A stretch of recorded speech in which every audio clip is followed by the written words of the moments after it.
Oke, sebelum kita lanjutkan menjawab pertanyaan saya tadi, Bu, kita jeda sebentar ya. Tadi sebelum kan saya nanya, kalau misalnya seorang pilot sudah sadar nih kondisi fisiknya seperti apa, tapi ternyata jadwal penerbangannya yang memaksa dia untuk tetap terbang, apa yang harus dilakukan itu loh?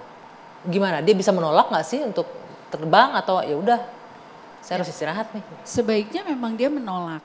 Dengan menyampaikan alasannya. Oke. Ya karena untuk seorang pilot bisa duduk di kokpit itu ada 3 hal.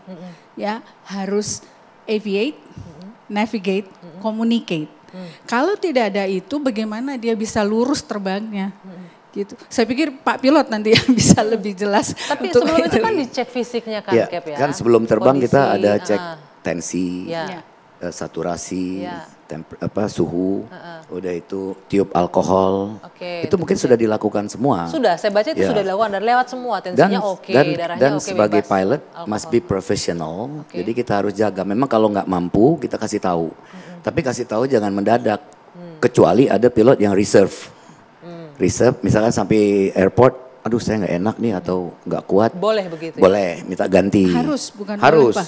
Harus kayak gitu. Jadi setiap maskapai harus menyiapkan awak yang standby di airport. Oke. Jadi siapapun nanti yang nggak bisa terbang sudah siap. Sudah mengganti. Iya, siap captain menggantikan. maupun co-pilot maupun pramugari ada yang reserve. Atau pramugara. Ya. Ya, ini kan kita juga mencoba menghubungi ya untuk lebih dalam lagi mengenai ini, pihak KNKT kita hubungi, Kemenhub juga kita hubungi nih, cuman belum bisa bergabung, termasuk dengan Batik Air kita hubungi juga malam hari ini untuk bisa memberikan keterangan tapi tidak bisa bergabung. Karena kita juga penasaran nih, saya jujur penasaran karena si pilotnya sendiri ngaku kan dia kurang tidur segala macam. Artinya dia kan tahu kondisi badannya seperti apa.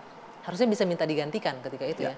Tapi tidak dilakukan ternyata. Ya, tapi yang jelas ini terjadi memang kita harus profesional sebagai pilot. Ini unpredictable. Jadi sebagai pilot juga we must predict with unpredictable. Jadi kita harus siap untuk sesuatu yang kira-kira kita tidak persiapkan sebelumnya. Termasuk ini ngantuk ini. Padahal harusnya udah tahu sih kalau lihat kronologisnya dia udah tahu Harus kalau udah dia tahu. ngantuk. Paling enggak kan? crew briefing gitu kan kalau nanti ngantuk atau gimana. Nah, yang kita hargai adalah penumpang tadi kan dia lihat beliau tuh sebaiknya ngasih tahu juga ke pramugari. Ini Boleh tapi. ya ngomong ngomong aja, ke pramugari ngomong ya. sambil lalu Oke. aja. Mbak, kok biasanya nggak lewat sini? Mungkin dia bisa. Nggak apa-apa ya, Ya nggak inisiatif apa-apa. ya. Kalau Oke. ada yang kayak gitu, jadi sebagai last person to save the flight, itu pramugari juga bisa penumpang. Oke, coba nih. Nah kebetulan si penumpang sudah bergabung nih bersama kita. Kayak kita ajak untuk berdiskusi ya. Mas Gifala. Mas Gifala bergabung langsung dari Konawe, dari Sulawesi Tenggara. Mas Gifala? Mas Gifala, saya juga sudah sempat membaca nih kesaksian Anda dan menyimak. Bagaimana juga Anda sempat merekam ya lewat video ya Mas Gifala ya. Anda juga orang yang sangat rutin ya penerbangan Kendari Jakarta, benar nggak? Ya betul. Jadi Anda pada saat itu juga mungkin sadar atau enggak, aware atau enggak kalau ini ada yang aneh nih, ada sesuatu yang janggal dengan penerbangan ini? Atau taunya malahan setelah ramai di media baru Anda tahu gitu? Awalnya saya nggak sadar sih Mbak untuk kejanggalan ini ya Mbak ya. Hanya yang saya abadikan itu memang selama penerbangan saya dari Kendari ke Jakarta itu kan jarang ya, bahkan nggak pernah untuk lewat jalur selatan itu. Lalu kemudian saya mendapatkan phone itu ya saya abadikan. Oke, Mas Gifala, Anda mungkin saya putarkan kembali video yang Anda ambil itu, mungkin Anda bisa menjelaskan juga ke kita dan juga ke penonton di rumah. Video yang Anda ambil ini, boleh ditampilkan? Nah, ini posisinya di mana ketika Anda ngambil ini, Mas Gifala? Di berapa jam penerbangan? Kalau saya nggak keliru ya Mbak ya, ini kemungkinan sudah di daerah Sukabumi sih Mbak, Cianjur. Oke, dan Anda sebagai orang yang sering melakukan rute penerbangan itu merasa ini aneh lewat jalur ke sini? Ya Mbak, aneh. Bahkan nggak pernah sama sekali sebelumnya. Oke, artinya apa? Ini beda dengan jalur yang Anda lewatin? Apakah memang salah jalur? Sebagai orang awam ya, Anda melihatnya ini kenapa nih pesawatnya, ada sempat ngerasa gitu nggak? Oke. Saya sempat berpikirnya kemungkinan di Bandara Soekarno-Hatta sedang audit atau mungkin jalur yang dilewati seperti biasanya itu sedang cuaca buruk, Mbak. Jadi mungkin saja dialihkan ke jalur lain. Itu sih yang saya pikirkan sebagai orang awam. Tidak ada hal aneh yang Anda rasakan yang lain? Tidak ada sih, Mbak. Hanya saya cuma lihat di monitor di layar di depannya itu waktu tiba itu biasanya berkurang ya, Mbak. Dari 30 menit biasanya berkurang sampai 20 menit. Nah, ini waktu tibanya itu terus bertambah gitu loh, Mbak. Nah, dari situ saya sebenarnya udah mulai merasa aneh, tapi nggak ada merasa janggal, hanya aneh saja sih, Mbak. Terus penumpang di sekitar Anda, yang penumpang yang lain Anda amati, ada juga nggak ngerasa yang ini kok penerbangannya agak-agak lama gitu? Oh, kalau di situasi di pesawat sih berjalan normal ya, Mbak, kondusif. Jadi nggak ada kepanikan juga sih, Pak. Oke. Saya boleh nanya? Boleh, silakan. Ini Mas Alvin mau ikut bertanya nih, Mas Gifala. Pada saat itu sekitar jam berapa ya? Jam 9.29 WITA atau jam 8.29 WIB. Itu kan pilot melaporkan ada kondisi cuaca kurang baik, turbulence. Memperhatikan nggak Mas waktu itu apakah ada pengumuman kondisi turbulence agar mengenakan sabuk pengaman, begitu Mas? Oh, kalau untuk mendengar itu saya lupa ingat ya, Pak ya, karena kebetulan saya sambil mendengarkan musik juga di pesawatnya. Jadi mungkin saya bisa tambahin, Mas Alvin. Oke, Mas. Itu kalau kita menghindar cuaca nih, pakai mood arah. Jadi bukan ngikutin track pesawat untuk menuju Jakarta, kita bilang sama controller, misalkan minta arah sekian untuk menghindari cuaca. Kita belok, nggak ada goncangan, kita nggak perlu seat belt on, nggak perlu manasin mesin. Kecuali sudah masuk, baru menghindar, kita baru itu. Mungkin beliau nggak dengar bahwa ada cuaca jelek di depan itu. Jadi dia sudah menghindar duluan. Komunikasi sama ATC tapi itu? ATC tetap. Nah sama kan di pesawat sekarang kan ada informasi tentang itu, mungkin Mas ya tadi bilang. Saya koreksi sedikit Cap. Ini pura-puranya kita berantem dulu gitu. Nggak apa-apa. It's okay. Pada jam 9.29 ini saya dari laporan KNKT ya. Oh dapat laporannya. Ya, second in command ask flight attendants about passengers conditions due to light turbulence. Berarti sempat ada turbulence. Dan setelah itu jam 9.34 report to Makassar, request heading 250. Artinya dan, apa tuh?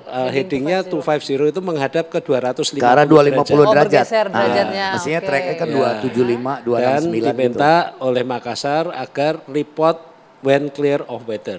Berarti kan sempat masuk weather dulu itu. Ada itu ya. Nah boleh nggak, nah ini mumpung ada nih informasi dari KNKT langsung ya, boleh di-share nggak ini Mas Alvin? Apa kronologisnya, ada yang aneh nggak? Ada yang aneh nggak dari laporan KNKT sih bisa diunduh siapapun. Ini kan saya buat catatan sendiri karena laporannya kan detail banget. Yang highlightnya saya buat ini apa? Ada yang krusial nggak yang dari yang itu posisinya di mana Mas Alvin? Enggak ada posisinya. Nggak dikasih ini tahu. Saya hanya lihat apa sequence-nya aja. Enggak, tapi kalau according to gambar yang kita lihat itu sudah kontak Jakarta. Belum. Itu jam 9.4. Enggak, posisinya dia itu dan dia waktu dia belok kiri. Yang sebelum itu kita kan nggak tahu. Ini kan yang kita bahas kan yang dia belok ke kiri ke arah Sukabumi. Jadi ini sebelum kontak Jakarta. Jadi jam 9.34 WITA itu report heading to 50. Kemudian jam 9.42 itu 8 menit kemudian Makassar minta agar kontak Jakarta ACC. Jadi 8 menit kemudian. Nah setelah itu semenit kemudian sudah initial contact dengan Jakarta ACC, vektor kurus to golf arrival itu yang ditanya tadi. Nah saya setelah mau ke Mas, itu tewas. Tidur habis itu ya. Udah gak kuat banget. Saya ke Mas Gifala sedikit lagi. Mas Gifala, video yang Anda ambil tadi, Anda paham dan yakin kalau itu berada di atas langit, apa tadi, Sukabumi, Cianjur, dan sekitarnya? Ya pokoknya keluar benar dari jalur. Keluar dari, Anda sangat aware itu ya, dan Anda tahu itu, karena memang udah seringnya lewatin rute Kendari, Jakarta, Kendari. Ya betul Mbak, jadi sudah tahu kalau itu pantai selatan. Saya nanya ke Kapten Ajis. Rute Kendari Jakarta itu emang lewat itu, pantai selatan itu harusnya? Enggak, kan ada rutenya. Ada Airways namanya. Jadi kita ikutin dan sudah kita program di Flight Management System.